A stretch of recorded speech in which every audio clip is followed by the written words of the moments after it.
नमस्कार, आप सभी का स्वागत डीडी न्यूज़ पर। आप देख रहे हैं सांकेतिक भाषा का हमारा विशेष बुलेटिन। आपके साथ मैं हूं मुकुल शर्मा, मेरे साथ मौजूद है मेरी सहयोगी बीना सिंह। और आइए खबरों से आपको रूबरू कराएंगे, लेकिन पहले नजर डालते हैं हेडलाइंस पर। नई दिल्ली रेलवे स्टेशन पर भगदड़ के बाद स्थिति अब नियंत्रण में। सरकार ने भगदड़ के लिए दिए जांच के आदेश। हादसे में 15 लोगों की दुखद मौत।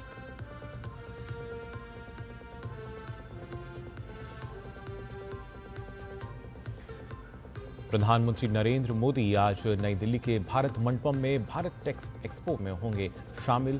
टेक्सटाइल सेक्टर को आगे बढ़ाने का देंगे मंत्र।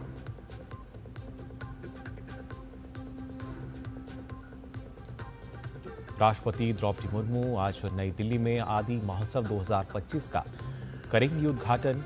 जनजातीय समुदायों को सशक्त बनाने का है उत्साह।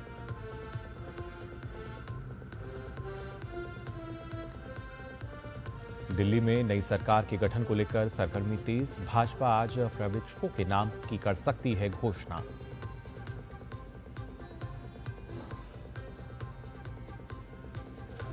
यूक्रेन संघर्ष को लेकर अमेरिका और रूस के बीच सऊदी अरब में होगी बातचीत। यूक्रेन ने कहा, वार्ता के लिए न्योता नहीं, अपने रणनीतिक साझेदारों से सलाह के बाद ही करेंगे कोई बात।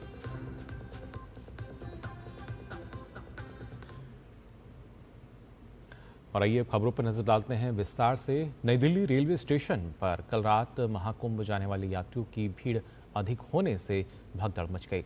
इसकी चपेट में आने से 15 लोगों की मौत हो गई। इस हादसे में 12 लोग घायल हो गए हैं। ज़्यादातर की हालत स्थिर बताई जा रही है। घायलों को आरएमएल और एलएनजेपी अस्पताल में भर्ती कराया गया है। घटना की उच्च स्तरीय जाँच के आदेश दे दिए गए हैं। घटना की सूचना रात 9:55 पर मिली, जिसके बाद रेलवे प्रशासन और सुरक्षाकर्मी मौके पर पहुंचे। स्थिति कंट्रोल में है। ये घटना शनिवार को उस समय हुई जब 2 प्लेटफॉर्म पर लोग प्रयागराज जाने वाली ट्रेन का इंतजार कर रहे थे। रेलवे प्रशासन ने यात्रियों से शांत रहने और फिलहाल अफवाहों पर ध्यान न देने की अपील की है। नई दिल्ली रेलवे स्टेशन पर हुई भगदड़ को लेकर डीसीपी केपीएस मल्होत्रा ने कहा कि अचानक यात्रियों की संख्या बढ़ने से घटना की स्थिति बनी। नई दिल्ली स्टेशन पर फिलहाल स्थिति सामान्य है। सुबह 6 बजे यात्रियों की आवाजाही जारी है। दिल्ली आने वाले यात्री आराम से स्टेशन से बाहर निकल पा रहे हैं। वहीं रेलवे स्टेशन पर सुरक्षा बल तैनात हैं।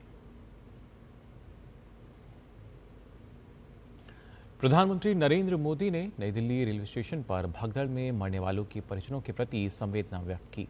उन्होंने एक्स पर लिखा कि नई दिल्ली रेलवे स्टेशन पर भगदड़ से व्यथित हूं। मेरी संवेदनाएं उन सभी लोगों के साथ हैं जिन्होंने अपने प्रियजनों को खो दिया। मैं प्रार्थना करता हूं कि घायल लोग जल्द से जल्द ठीक हो जाएं।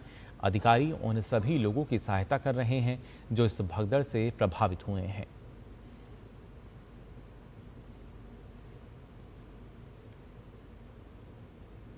दिल्ली के उपराज्यपाल वीके सक्सेना ने एलएनजेपी अस्पताल में भर्ती घायल लोगों से मुलाकात की। वीके सक्सेना ने कहा कि घटना की चपेट में आए घायलों को बेस्ट ट्रीटमेंट दिया जा रहा है। इस घटना में कुछ लोगों को माइनर इंजरी और फ्रैक्चर है। प्रशासन पूरे तरीके से इलाज में लगा हुआ है और स्थिति पूरी तरीके से नियंत्रण में है।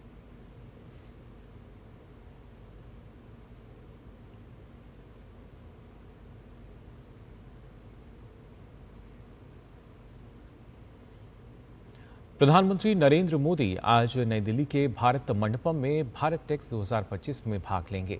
इस अवसर पर वे उपस्थित जनसमूह को संबोधित भी करेंगे। भारत टेक्स 2025 एक व्यापक स्तर का वैश्विक कार्यक्रम है और इसका आयोजन 14 से 17 फरवरी को भारत मंडपम में किया जा रहा है। यह एक विशिष्ट कार्यक्रम है क्योंकि यह कच्चे माल से लेकर तैयार उत्पादों तक की संपूर्ण वस्त्र मूल्य श्रृंखला को एक ही मंच पर एक साथ लाता है। भारत टेक्स प्लेटफॉर्म कपड़ा उद्योग का सबसे बड़ा और सबसे व्यापक आयोजन है। इस कार्यक्रम में भारत टेक्स 2025 में नीति निर्माताओं, वैश्विक सीईओ के साथ साथ 5000 से अधिक प्रदर्शकों, 120 से अधिक देशों के 6000 अंतर्राष्ट्रीय खरीदारों और अन्य आगंतुकों के आने की आशा है। इस दौरान 70 से अधिक सम्मेलन सत्र, गोलमेज बैठक, पैनल चर्चा और मास्टर क्लासेस वाले वैश्विक स्तर के सम्मेलन भी शामिल होंगे। कार्यक्रम के दौरान आयोजित होने वाली प्रदर्शनी में विशेष नवाचार और स्टार्टअप मंडप होंगे। इस दौरान हैकाथॉन आधारित स्टार्टअप पिच फेस्ट और इनोवेशन फेस्ट, टेक टैंक और डिजाइन चुनौतियों को भी शामिल किया जाएगा। राष्ट्रपति द्रौपदी मुर्मू आज आदि महोत्सव 2025 का उद्घाटन करेंगी। जनजातीय मामलों के मंत्रालय के तहत tribal cooperative marketing development federation of India limited द्वारा आयोजित आदि महोत्सव का आज से 24 फरवरी तक मेजर ध्यानचंद नेशनल स्टेडियम में आयोजन किया जा रहा है। भारत के जनजातीय समुदायों की जीवंत संस्कृति, विरासत और आर्थिक क्षमता का जश्न मनाने के उद्देश्य से इसका आयोजन हो रहा है। उत्सव में इंडोनेशिया और श्रीलंका के प्रतिनिधिमंडल भी शामिल होंगे। इसमें देश के 30 से अधिक राज्यों एवं केंद्र शासित प्रदेश के 600 से अधिक आदिवासी कारीगरों, 500 लोक कलाकारों और 25 आदिवासी खाद्य स्टॉल लगाए जा रहे हैं। जनजातीय मामलों के मंत्री जुएल ओराम ने कहा कि आदि महोत्सव सिर्फ एक कार्यक्रम नहीं, ये जनजातीय समुदायों को एक व्यापक बाजार प्रदान करके उन्हें सशक्त बनाने की पहल है। ये त्यौहार पारंपरिक कला, रूपों और आधुनिक उपभोक्ताओं के बीच अंतर को पाटते हुए जनजातीय उत्पादों को बढ़ावा देना सुनिश्चित करता है। आदि महोत्सव की मुख्य विशेषताओं में अलग अलग राज्यों के जनजातीय कारीगरों द्वारा लाइव प्रदर्शन, 20 सार्वजनिक क्षेत्र के उपक्रमों और 35 प्रशिक्षण संस्थानों के साथ सहयोग के डिजाइन संस्थानों और कॉरपोरेट घरानों के साथ 25 से अधिक समझौता ज्ञापनों पर हस्ताक्षर, राज्य और अंतर्राष्ट्रीय मंडप, श्रीलंका और इंडोनेशिया से प्रतिनिधिमंडल, जनजातीय पाक वस्तुओं की डिजिटल ऑनबोर्डिंग के लिए IFCA के साथ साझेदारी, एकलव्य मॉडल आवासीय विद्यालयों में प्रशिक्षण और क्षमता निर्माण के लिए NEST के साथ समझौता ज्ञापन, महुआ जैसे लघु वन उत्पादों के मूल्यवर्धन के लिए HPMC के साथ समझौता ज्ञापन शामिल हैं।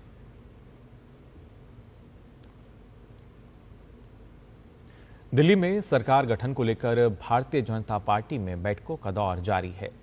भाजपा मुख्यमंत्री किसे बनाएगी, इसे लेकर सस्पेंस बना हुआ है।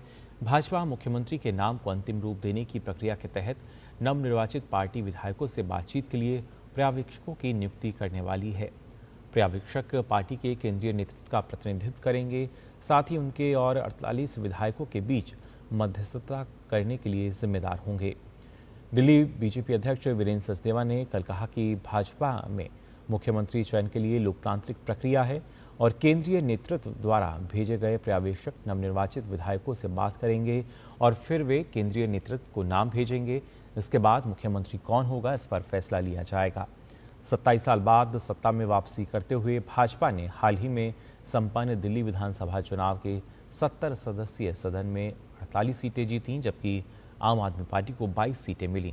भाजपा ने 2025 का विधानसभा चुनाव बिना किसी सीएम चेहरे के लड़ा था और नतीजे घोषित होने के कुछ दिनों बाद भी पार्टी ने नया सीएम अभी तक नहीं चुना है। भाजपा में चल रही अटकलों के अनुसार कुछ नामों पर चर्चा हो रही है, जिनमें नई दिल्ली से पूर्व सीएम अरविंद केजरीवाल को हराने वाले प्रवेश वर्मा, शालीमार बाग की विधायक रेखा गुप्ता, रोहिणी से विजेंद्र गुप्ता, मालवीय नगर से सतीश उपाध्याय, जनकपुरी में से आशीष सूद, उत्तम नगर से पवन शर्मा और गोंडा से अजय महावर के नाम शामिल हैं।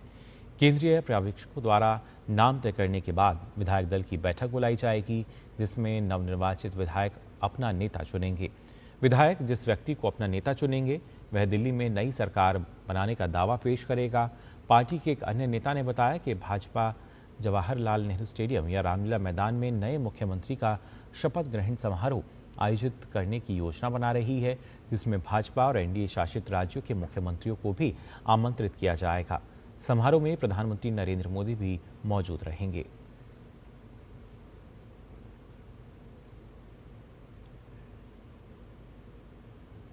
यूक्रेन में 3 साल से चल रहे संघर्ष को खत्म करने के लिए अमेरिका और रूस के अधिकारी आने वाले दिनों में सऊदी अरब में वार्ता करेंगे। यूक्रेन के राष्ट्रपति ज़ेलेंस्की ने कहा है कि यूक्रेन को सऊदी अरब में वार्ता के लिए आमंत्रित नहीं किया गया था और कीव रणनीतिक भागीदारों के साथ परामर्श करने से पहले रूस के साथ बातचीत नहीं करेगा। भारतीय क्रिकेट टीम 19 फरवरी से शुरू हो रही ICC चैंपियंस ट्रॉफी के लिए दुबई पहुंच चुकी है। दुबई एयरपोर्ट पर फैंस की भीड़ ने भारतीय खिलाड़ियों का स्वागत किया। भारतीय खिलाड़ियों ने कई फैंस के साथ सेल्फी भी क्लिक कराई। भारतीय खिलाड़ी और सहयोगी स्टाफ दुबई एयरपोर्ट से निकलकर बस में बैठकर होटल के लिए रवाना हुआ। इससे पहले भारतीय खिलाड़ियों ने शनिवार को मुंबई के छत्रपति शिवाजी इंटरनेशनल एयरपोर्ट से दुबई के लिए उड़ान भरी थी।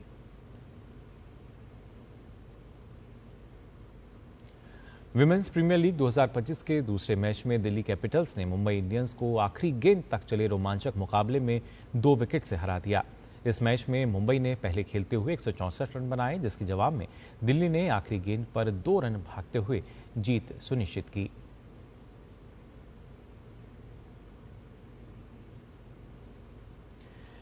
तो फिलहाल के लिए सांकेतिक भाषा के इस विशेष बुलेटिन में बस इतना ही।